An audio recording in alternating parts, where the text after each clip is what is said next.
Assalamualaikum warahmatullahi wabarakatuh. Pada video kali ini saya akan menjelaskan materi Ulumul Quran, yaitu Muhkam dan Mutasyabih. Pengertian Muhkam dan Mutasyabih.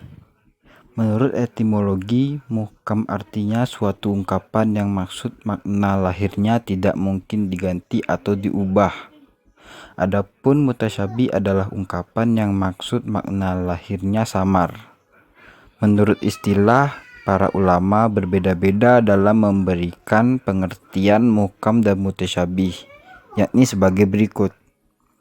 Yang pertama, Ahlus Sunnah wal Jamaah Jamaah. Ulama golongan Ahlus Sunnah wal Jamaah mengatakan, lafal muhkam adalah lafal yang diketahui makna dan maksudnya, baik karena memang sudah jelas artinya maupun karena dengan ditakwilkan. Sedangkan lafal mutasyabih adalah lafal pengetahuan artinya hanya dimonopoli Allah Subhanahu wa taala. Manusia tidak ada yang bisa mengetahuinya. Contohnya, terjadinya hari kiamat, keluarnya Dajjal, arti huruf-huruf muqatta'ah. Yang kedua, Hanafiyah. Ulama golongan Hanafiyah mengatakan lafal muhkam ialah lafal yang jelas petunjuknya dan tidak mungkin telah dinasakh atau dihapuskan hukumnya. Sedangkan lafal mutasyabih adalah lafal yang samar maksud petunjuknya sehingga tidak terjangkau oleh akal pikiran manusia ataupun tidak tercantum dalam dalil-dalil nas atau teks dalil-dalil. Sebab lafal mutasyabih termasuk hal-hal yang diketahui Allah saja artinya. Contohnya seperti hal-hal yang gaib. Yang ketiga adalah ahlul fiqh. Mayoritas ulama golongan ahlul fiqh yang berasal dari pendapat sahabat Ibnu Abbas mengatakan lafal muhkam ialah lafal yang tidak bisa ditakwilkan kecuali satu arah atau segi saja. Sedangkan lafal mutasyabih adalah artinya dapat ditakwilkan dalam beberapa arah atau segi karena masih sama. Misalnya seperti masalah surga, neraka, dan sebagainya. Jadi, jika semua definisi muhkam tersebut dirangkum, maka pengertian muhkam ialah lafal yang artinya dapat diketahui dengan jelas dan kuat secara berdiri sendiri tanpa ditakwilkan karena susunan tertibnya tepat dan tidak muskil karena pengertiannya masuk akal sehingga dapat diamalkan karena tidak dinasakh.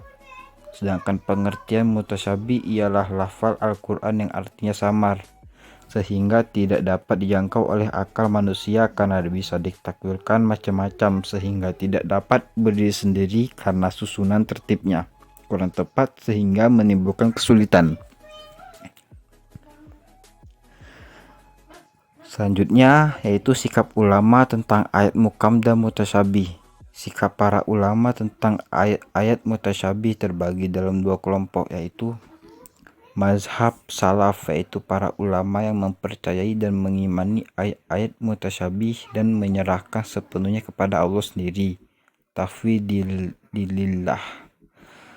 Mereka menyucikan Allah dari pengertian-pengertian lahir yang mustahil bagi Allah dan mengimaninya sebagaimana yang diterangkan Al-Quran. Di antara ulama yang masuk ke dalam kelompok ini adalah Imam Malik yang berasal dari ulama mutakaddimin.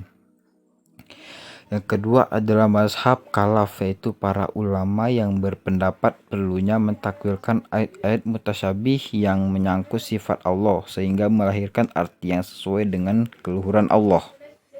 Mereka umumnya berasal dari kalangan ulama mutaakhirin.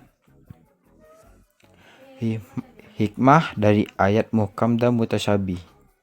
Hikmah ayat-ayat muhkamat, yaitu yang pertama menjadi rahmat bagi manusia, khususnya orang kemampuan bahasa Arabnya lemah. Dengan adanya ayat-ayat muhkam yang sudah jelas arti maksudnya, sangat besar arti dan faedahnya bagi mereka. Yang kedua adalah memudahkan bagi manusia mengetahui arti dan maksudnya. juga memudahkan bagi mereka dalam menghayati makna maksudnya, agar mudah mengamalkan pelaksanaan ajaran-ajarannya. Yang ketiga, mendorong umat untuk giat memahami, menghayati dan mengamalkan isi kandungan Al-Quran, karena lafal ayat-ayatnya telah mudah diketahui, gampang dipahami, dan jelas pula untuk diamalkan. Yang keempat, menghilangkan kesulitan dan kebingungan umat dalam mempelajari isi ajarannya, karena lafal ayat-ayat dengan sendirinya sudah dapat menjelaskan arti maksudnya. Tidak harus menunggu penafsiran atau penjelasan dari lafal ayat atau surah yang lain. Hikmah ayat-ayat mutasyabih. Di antara hikmah keberadaan ayat-ayat mutasyabihat di dalam Al-Quran dan ketidakmampuan akal untuk mengetahuinya adalah sebagai berikut. Yang pertama, memperlihatkan kelemahan akal manusia. Akal sedang dicoba untuk meyakini keberadaan ayat-ayat mutasyabih sebagaimana Allah memberi cobaan pada badan untuk beribadah. Seandainya akal yang merupakan anggota badan paling mulia itu tidak diuji, tentunya seseorang berpengetahuan tinggi akan menyombongkan keilmuannya, sehingga enggan tunduk kepada naluri kehambaannya. Ayat-ayat mutasyabih merupakan sarana bagi penundukan akal terhadap Allah karena kesadarannya akan ketidakmampuan akalnya untuk mengungkap ayat-ayat mutasyabih itu. Yang kedua adalah teguran bagi orang-orang yang mengutak-atik ayat mutasyabih, sebagaimana Allah menyebutkan wama yazakkaru illa ulul albab sebagai cercaan terhadap orang-orang yang mengutak-atik ayat-ayat mutasyabih. Sebaliknya Allah memberikan pujian bagi orang-orang yang mendalami ilmunya, yakni orang-orang yang tidak mengikuti hawa nafsunya untuk mengutak-atik ayat mutasyabih sehingga mereka berkata, Rabbana la tuzigh qulubana. Mereka menyadari keterbatasan akalnya dan mengharapkan ilmu laduni. Yang ketiga, membuktikan kelemahan dan kebodohan manusia. Sebesar apapun usaha dan persiapan manusia, masih ada kekurangan dan kelemahannya. Hal tersebut menunjukkan betapa besar kekuasaan Allah SWT dan kekuasaan ilmunya yang maha mengetahui segala sesuatu. Yang keempat, memperlihatkan kemuliaan Al-Quran, ketinggian mutu sastra dan balagahnya, agar manusia menyadari sesungguhnya bahwa kitab itu bukanlah buatan manusia biasa, melainkan wahyu ciptaan Allah SWT.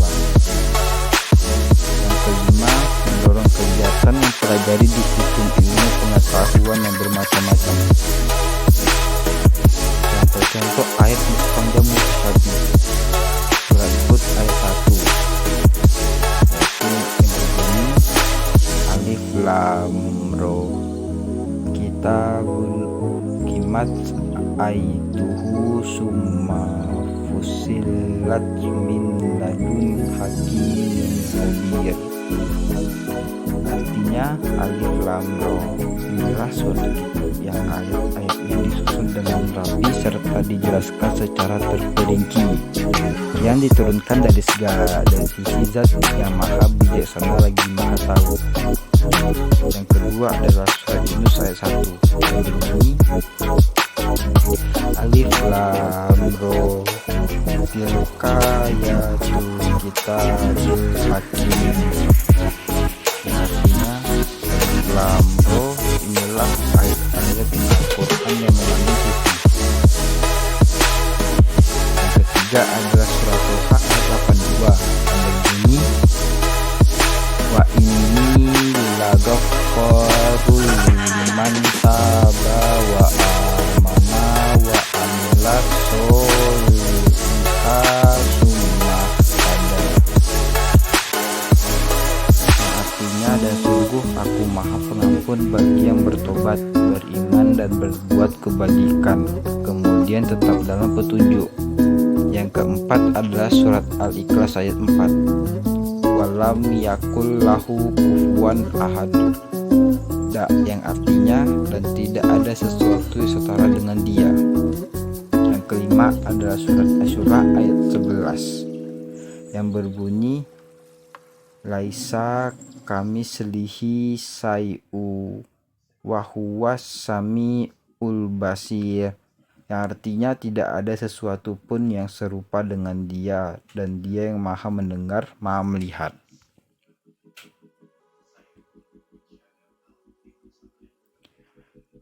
Sekian penjelasan dari saya. Apabila terdapat kesalahan baik dalam pengucapan ataupun dalam perkataan, mohon dimaafkan. Wabillahi taufiq wal hidayah. Wassalamualaikum warahmatullahi wabarakatuh.